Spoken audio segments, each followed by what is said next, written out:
Hello guys, how are we doing? Welcome back to the channel. Today we're going to be looking at the MW3 Ranked Play S&D maps and giving you my initial thoughts, initial tactics, just a base overview of where the bomb sites are, where you spawn and things like that. I did one on Hardpoint a few days ago, so if you want to check that out, feel free to go back onto my channel and look at previous videos. But today we are going to be covering Search and Destroy, and the maps today we are covering in Search and Destroy are Highrise, Invasion, Karachi, Skidrow and Terminal. They are going to be the competitive and MW3 Ranked Play maps we're going to be playing in S&D. Let's kick it off with Highrise. So the offense is obviously where the blues and the defense is red. The first bomb site is just by this oil tank or propane, whatever you guys want to call it. So a fairly dominant spot here, really. And then the one that goes to B is pretty much in the middle, just opposite the elevators or the lifts if you're from the UK. So it's not bad. The overview of the map generally is pretty open. So A is pretty much locked. You can have someone sat in here initially, and they can see pretty much A from like this point of view, and it's fairly easy. And they can also sort of watch any sort of cross. I mean, if they're in a decent position, they can sort of watch any other cross into this side of B. So they're pretty much cut off the map just from here. The rest of the players can then play underneath, around, and wherever they need to defend B. It's going to be a very, very defense-heavy map, and I don't mind that. It's going to take a certain special team to break a decent hold on S&D Highrise. Yeah, this is going to be a really hard one to win on offense. My biggest tip for offense on this is probably going to be, I mean, I've played this a couple of times already, but it's just play for picks, wait for people to over push maybe, try and get a little bit of info and play off info. If you know there's only one at A, play them off, throw your nades, those sort of things. But for me, this is going to be a very much a defense heavy map. You're not going to want to be losing many defenses on this, because chances, if you're against a good opposition, they're just going to have it. But the fact that you can have someone sat back here in this little cubby in this room with a trophy at their feet, watching the whole cut across this map, it leaves the offense to either go underneath or hit around this right side. So you can literally have someone off spawn sat here watching the line left side down there, some guy running down here watching the underneath, and then this other guy can just be sat back here milling around trying to help whoever. So yeah, defense heavy map. I'm not sure I like it. It's very defense heavy, especially considering B isn't even a 50-50.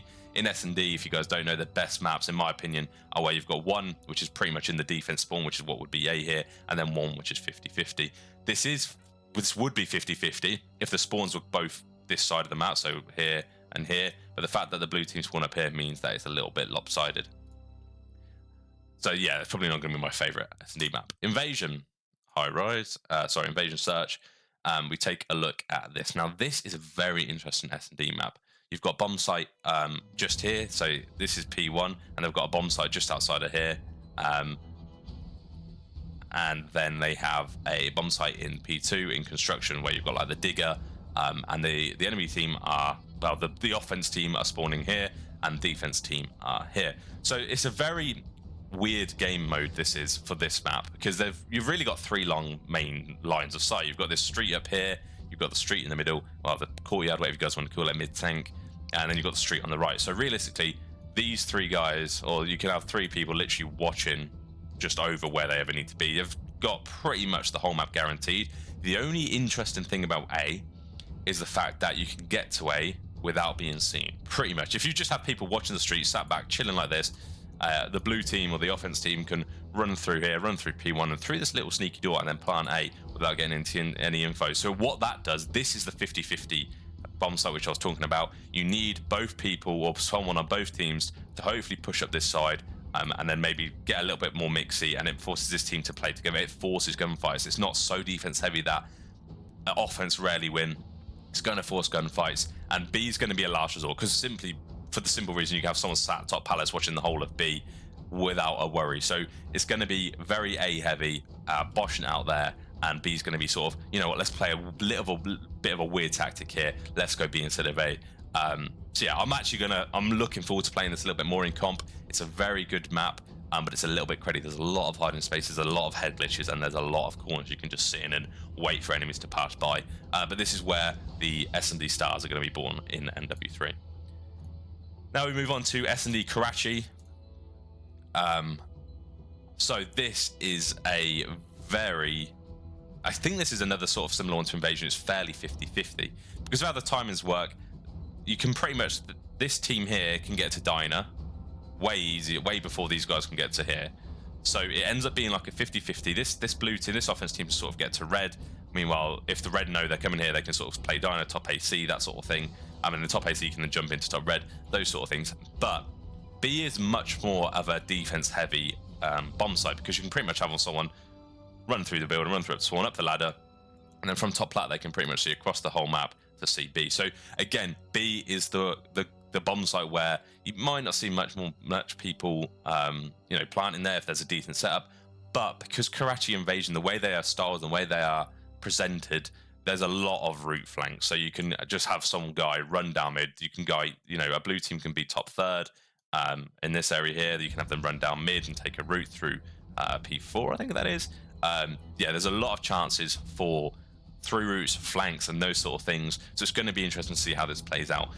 In my opinion, I struggle on this map. I've played this in a couple of times on GBs and things like that, and I personally struggle on this map because there's just so much to watch and there's so much flank potential. I played in 2v2s as well, which probably doesn't help. But yeah, B's a nice hold, a nice place, dominant place to sit if you're on defense on B. Is up here in the bridge. You can either sit under the bridge, at the back of the bridge. You can pretty much cross the map off from here. You can see if anyone goes top third. So yeah, I think B's going to be the easiest one to defend. But if you get someone top blue, if you get someone in blue to go top third, they can pretty much see over the whole thing as well. So it's going to be a really interesting one to see of an S&D. But I think the things that are going to win it on this are the ARs. The ARs are going to be beaming from all ranges. They're going to be starting head glitches across the map, and they're going to really open up the map for the SMGs. The SMGs are probably going to have more luck towards the A site.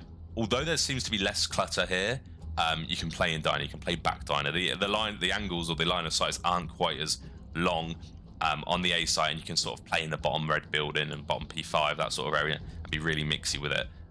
So yeah, this game mode on this map, I think, is going to leave a lot of 1v4 opportunities which are actually attainable because of how well you can just dip in and out of buildings, open up and down over terrain, and you can pretty much be shot from anywhere. Realistically, there's so many levels to every building.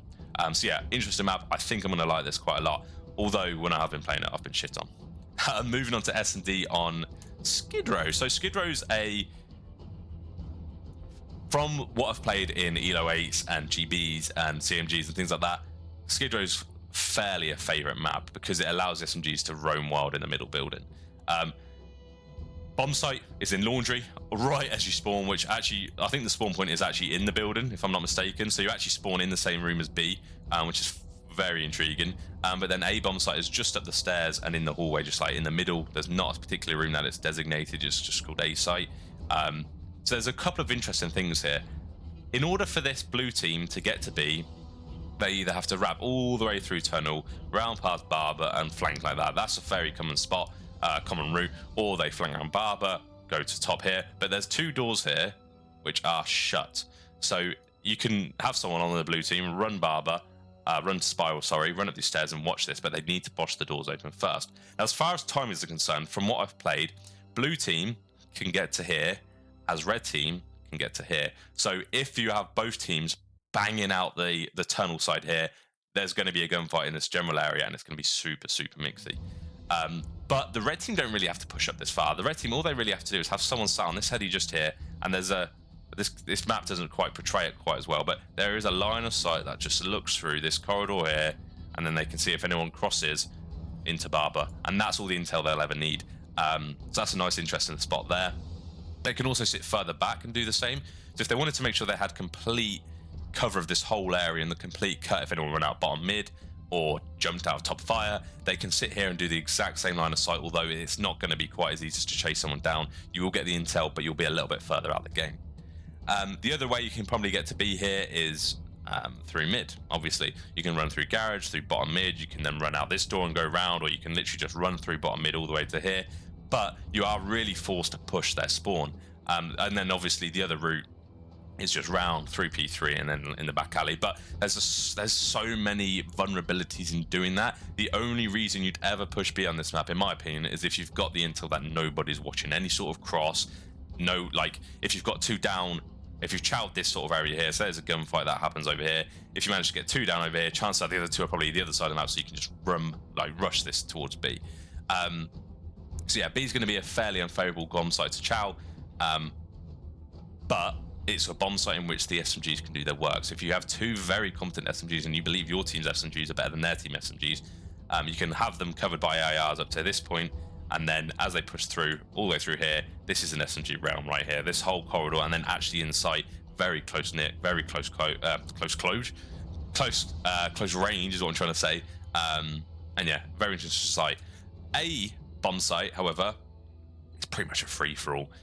The main route you sort of want to take on defense, from my experience, let's move this guy back, you sort of want to run through bottom mid. If you really want to make sure you guarantee A, you run through bottom mid, up these mid steps, and then you can sort of just linger in here. That's what you really want your sub to be doing. That, or you have someone run through these blue double doors and watch the push onto it. But the problem with that is someone from blue team can literally come up past tickets, jump up onto the roof, and then, you know, if they're watching A, they're looking that way, then blue team are going to have a free pick. So it's a really quite an interesting bomb site.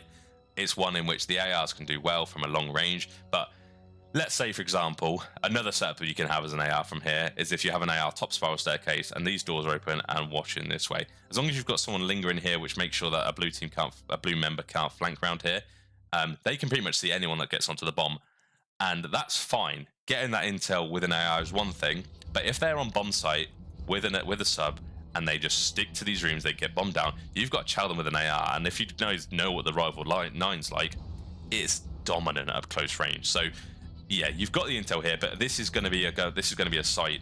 This is my conclusion anyway. This is going to be a bomb site where the SMGs are going to have to hold their own. They're going to have to sit in corners, play creddies, and really defend these tiny little rooms you have in the middle of the map. So yeah, as far as Skidrow is concerned, I like it. You've got a 50-50 bomb site-ish, and then one that's completely in spawn, which is sort of a last resort one. Again, I love it. It matches the other two sort of maps in Karachi and Invasion, in which you do have a 50-50 bomb site as well as a defense dominant one. But yeah, that's why Highrise isn't quite the same. Moving on to the final map, and it is going to be Terminal. Now, Terminal is one of my favorite S&D maps, and weirdly enough, it's hated by a lot of people. Now, the reason it's hated by a lot of people is because both bomb sites are seen to be very defense heavy. So those of you who don't know, red team, if they fully sprinted, the timings they get on red team, you have someone pretty much this godheady here is by the plant spots, and by the time you have a blue member be here. So before blue can even get around to P1, you've got someone sat on this disgusting heady watching over B site. Similarly, the timing towards A site, you can literally have someone run up the stairs or run up the back here, and you can have someone watching pretty much the whole of A before this guy's even managed to get here. So it's a super defense heavy map, but there are so many ways to break it, especially with smokes. A nice route I like to do with if I'm playing in a team of 4 is you just bang out B, you smoke this area here, and let's say they've got 2 people on head glitches or playing around here, they're going to be forced to take close range gunfights. And with 4 people just running at them, you check your corners, you're going to come out hopefully getting the first kill, and then it'll be a 2v2 with hopefully people who are like the other side of the map defending A. That's a good strat to use. I use that a lot when I'm playing in a 4v4 chow, and it works. The other thing we could do is the exact same thing at A. You throw your smoke out, because don't forget smokes are allowed in S&D, at least, well, in the competitive rule set, 1 is allowed. When rank play comes, there's going to be everyone using it, I presume. You basically throw a smoke out this window to cover this sort of area, and then you have people just fly out the windows pretty much. You pretty much have the whole team, a couple fly out there, one watching the pinch, they can pretty much just look all down that alley, one through connector, and then you've pretty much got the whole of A control. You're forcing the gunfights close range here, so even if someone is sat back here, the smoke's there, so you're forcing them to take the long range gunfights. The only thing you've got to be very careful of pushing A is that this whole side of this point is wall bangable. So if you have someone sat top third, watching it, they're going to be able to see you and they're going to be able to kill you. But yeah, you've got to be very careful not to, to flank, to watch the flank. But the good thing about Terminal is the flanks are very easy to hold. There's like long lines of sights watching both flanks, so it's fairly easy. And yeah, they're obviously very aggressive. So I'm just going to wipe the board. They're very aggressive tactics, but you can play it a lot slower. So what I like to see a lot of people do is just sit back and get info. So you have like a fairly spread like set of gunfights here. You have sort of someone watching, someone sat in books or watching this side. And then this is the default. This is probably what you're going to see 99% of the time. Maybe someone sat in cockpit and someone sat low left or something like that. That's probably what you're going to see 99% of the time. In this situation, the red team have got pretty much everything going. They've got front B, they've got the mid cross through books here, and they've got the cockpit.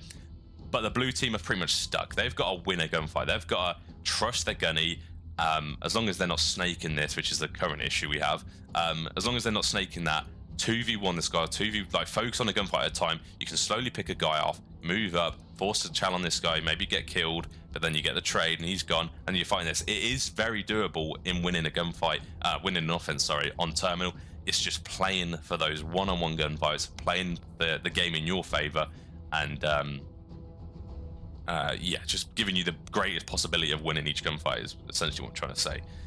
So yeah, I like Terminal. It's my favorite S&D map just because for whatever reason, I tend to perform fairly well on it. But yeah, let me know your thoughts. What are your thoughts on these maps? Obviously, this is the last one we're going to be covering today. I'm going to do a control game map analysis in another couple of days. There's probably not going to be quite as long because there's only 3 maps. But yeah, I hope you enjoyed it. Let me know your thoughts. What are your initial opinions on these maps if you've played them in a competitive rule set already? And I will catch you in the next one, I guess. That's all from me. Ciao for now.